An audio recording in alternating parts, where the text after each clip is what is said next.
সম্মানিত দর্শক শ্রোতা, পরম সৃষ্টিকর্তা যিনি অসীম দয়ালু, শুরু করছি তার নামে। আজকের বিষয় শেখ হাসিনা সকল মামলা খালাস হতে যাচ্ছে, সে বিষয়েই সংক্ষেপে আলোচনা করছি। দেখেন, 1/11-এর সময় অর্থাৎ 2006 এবং 2007 সালে ইয়াজউদ্দিন সরকার ফেল করার পর মঈনুদ্দিন ফখরুদ্দিনের আমল চলে আসছিল। সেই মঈনুদ্দিন ফখরুদ্দিন এই শেখ হাসিনা এবং খালেদা জিয়াকে অনেক মামলা দিয়ে জেলে ঢুকিয়েছিলেন। তারপর আন্দোলন সংগ্রামের মধ্যে তারা টিকতে না পেরে জামিনে বের হয়ে নির্বাচনে অংশগ্রহণ করেছেন। সেখানে এই শেখ হাসিনা প্রধানমন্ত্রী হয়ে সকল মামলাগুলো খারিজ হয়ে গেছে। অপরদিকে বেগম খালেদা জিয়া তিনি প্রধানমন্ত্রী হতে না পারার কারণে তার মামলাগুলো থেকে গেছিল। যাই হোক, ঠিক বিপরীতমুখী দেখেন, আজকে এই অন্তর্বর্তীকালীন সরকার ডক্টর মোহাম্মদ ইউনূসের সরকার, তিনি বেগম খালেদা জিয়ার সব মামলাগুলো খারিজ করে দিয়েছেন।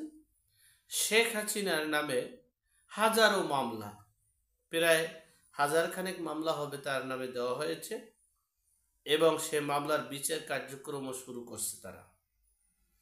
যাই হোক, এখন দেশের যে পরিস্থিতি, বাংলাদেশের সকল রাজনীতিবিদরা, বিশেষ করে প্রথম সারির শেখ হাসিনা আওয়ামী লীগ চলে যাওয়ার পরে স্থান হচ্ছে বিএনপি এই ডক্টর মোহাম্মদ ইউনূসকে ব্ল্যাঙ্ক চেক দিয়েছে। কারণ হচ্ছে ডক্টর মোহাম্মদ ইউনূস সকল মামলাগুলো খারিজ করে দিবে, সবকিছু খারিজ করে দিবে। এখন শেখ হাসিনা বিদেশ চলে গেছে, খালেদা জিয়াকেও যেভাবে হোক, যে সিস্টেমে হোক বিদেশ চলে গেছে। এরপরে তারেক জিয়া, তিনি বাংলাদেশে বিগত 17 বছর আসেন নাই, এখনো আসতে পারেন নাই এবং আসতে পারবে কিনা তাও সন্দেহ আছে। যাই হোক, এখন দেশের অবস্থা, এই বিএনপি মনে করছিল যে তারা অলিখিতভাবে প্রধানমন্ত্রী হয়ে গেছেন এবং ক্ষমতায় চলে আসছেন, কিন্তু দুর্ভাগ্যবশত তাদেরকে আমরা এত বুঝাতে চেয়েছি যে এই 2006 সালের 1/11, অর্থাৎ খালেদা জিয়া যে জেলে আসছেন এবং তারেক রহমান যে দেশ ছাড়া, তার একমাত্র কারণ হচ্ছে ডক্টর মোহাম্মদ ইউনূস। কিন্তু এই বিএনপি এই রাজনীতি করে, কিন্তু আসল বিষয়টা তারা বুঝতে চায় না এবং বুঝেও না। তারা রাজনীতি করে কিন্তু রাজনীতি পরিপক্ক না, সিদ্ধান্ততে তারা সিদ্ধান্তহীনতার ভোগে, বিদেয় এই সংগঠনটা, এই দলটার আজকে এই করুণ অবস্থা। আমরা বলেছিলাম যে ডক্টর মোহাম্মদ ইউনূসের কারণেই বিএনপির আজকে এই অবস্থা। আবার যদি ডক্টর মোহাম্মদ ইউনূসকে প্রধান উপদেষ্টা করা হয়, তাহলে আবার চরম খেসারত দিতে হবে বিএনপি টুডে টুমোরো সময়ের ব্যবধানে। কিন্তু বিএনপি মনে করছিল যে না, এবার তারা ক্ষমতায় চলে যাবে অল্প কিছুদিনের ভিতরে। তারা মনে করছিল যে আওয়ামী লীগ তো পালিয়ে গেছে, আওয়ামী লীগ নির্বাচন করতে পারবে না, সবাই গর্তে গেছে, জনসমর্থন নেই, সব কিছু মিলিয়ে বিএনপি ক্ষমতায় যাবে। কিন্তু ডক্টর মোহাম্মদ ইউনূস, তিনি কিন্তু শপথ গ্রহণ করার পরপরই প্রথম ভাষণে তিনি বলেছেন, আমাকে ছাত্র জনতারা আমাকে বসাইছে, ছাত্র জনতারা আমাকে আনছে, ছাত্র জনতার মাধ্যমেই আমি এখানে বসেছি, আমি যা করব ছাত্র জনতা তা শুনবে। সুতরাং তিনি প্রকাশ্যে অপ্রকাশ্যে, অলিখিতভাবে, লিখিতভাবে বা বুঝাইছে আকার ইঙ্গিতে যে তিনি ছাত্র জনতার দল, তিনি ছাত্র জনতার সরকার, তিনি বিপ্লবী সরকার, বিপ্লবী রাজনৈতিক সরকার। কিন্তু বিএনপি জনগণকে একটা মিথ্যা আশ্বাস দিয়ে, মিথ্যা ভালোবাসা দিয়ে, মিথ্যা কথার ভাণ্ড দিয়া সবাইকে খুশি রাখতে চেয়েছে। কিন্তু মূল বিষয়টা বুঝতে চেয়েছে না যে বিএনপিকে ব্যবহার করেই ডক্টর মোহাম্মদ ইউনূস এই কিংস পার্টি প্রতিষ্ঠিত করতে পারবে এবং কিংস পার্টি ক্ষমতায় যাবে। সেজন্য বিএনপির যা করণীয় সেটা তারা করছে না, আর করতে পারবেও না। তারা মনে করছে আওয়ামী লীগকে বাইরে রেখে, আওয়ামী লীগকে গর্তে রেখে, আওয়ামী লীগকে বাতিল করে তারা ক্ষমতায় চলে যাবে। এই আওয়ামী লীগকে গর্তে রেখে, আওয়ামী লীগকে মানে দেশ ছাড়া করার কারণেই বিএনপির আজকে অবস্থা। যাই হোক, সর্বোপরি কথা হচ্ছে এখন নীতি নির্ধারকরা এবং আওয়ামী লীগের লোকজন, আওয়ামী লীগের নীতি নির্ধারকরা, কেন্দ্রীয় নেতারা, বিশেষজ্ঞরা তারা মনে করছে যে শেখ হাসিনা দ্রুত চলে আসতেছে, শেখ হাসিনার মামলা খারিজ হতে চলেছে, শেখ হাসিনার সবকিছু। কিভাবে?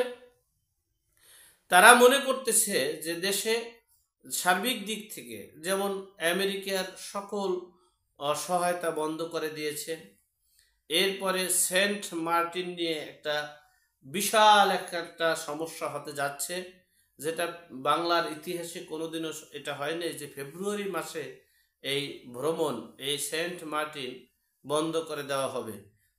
এটা বাংলার ইতিহাসে এই প্রথম। যাই হোক, সর্বোপরি দিক থেকে দেশের অবস্থা, অর্থনৈতিক অবস্থা খুবই ভয়াবহ, করুণ, এবং রাজনীতির অবস্থাও খুবই ভয়াবহ।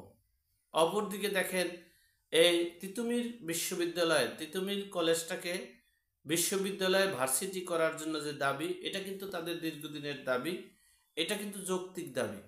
তারা যে দাবি করেছে সে দাবিও এই ডক্টর মোহাম্মদ ইউনূসের সরকার সেটাকে মানতে নারাজ এবং সেটা করতে নারাজ। যাই হোক, সবচেয়ে বড় বিষয়, এরপরে দেখেন আওয়ামী লীগে তারা চিন্তা করতেছে এই সকল ব্যর্থতার কারণে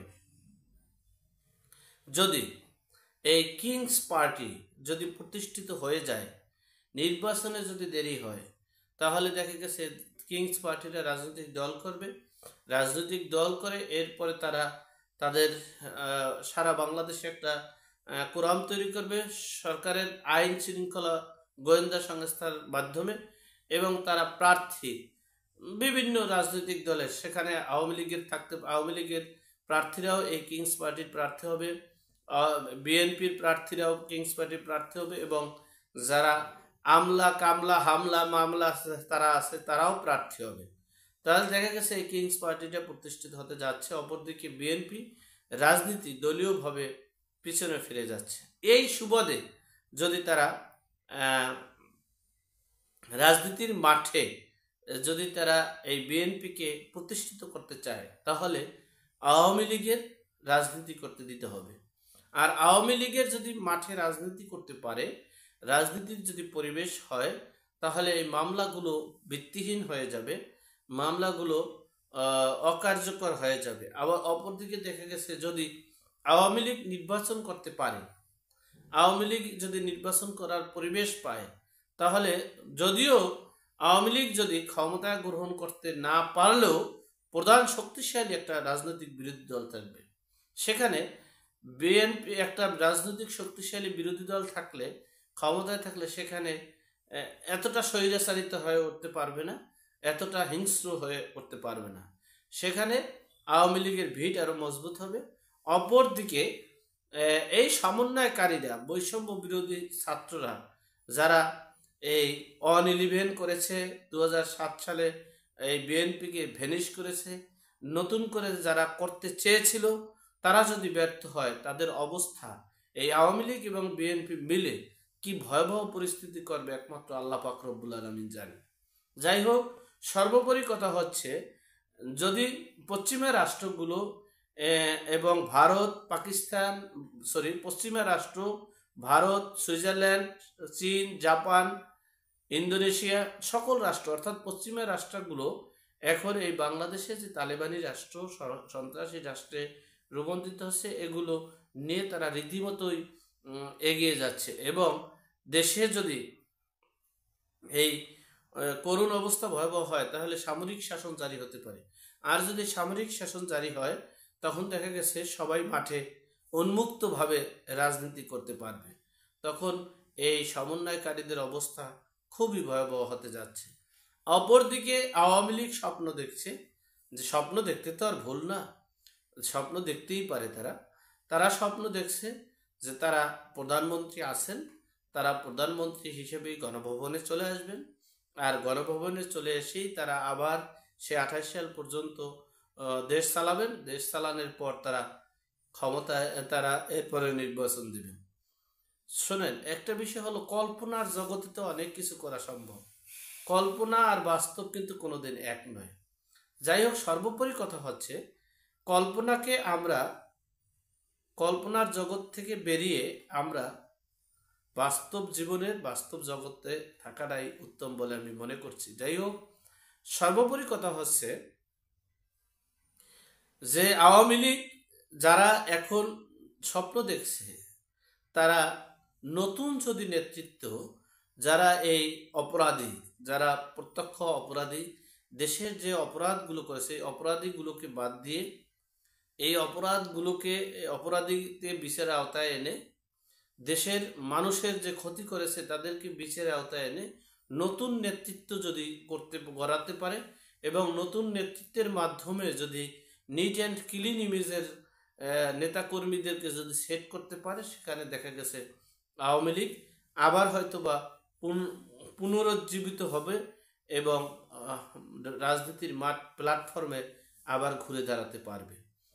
তবে এখনও যে সিদ্ধান্তে যেভাবে আওয়ামী লীগ আসছে, আমার মনে হচ্ছে এইভাবে থাকলে আগামী 20 বছর আওয়ামী লীগের ভালো কিছু লক্ষণ করা যাচ্ছে না। আল্লাহ আমাদের সকলকে সঠিক জ্ঞান দান করার তৌফিক দান করুক, আমিন। আসসালামু আলাইকুম।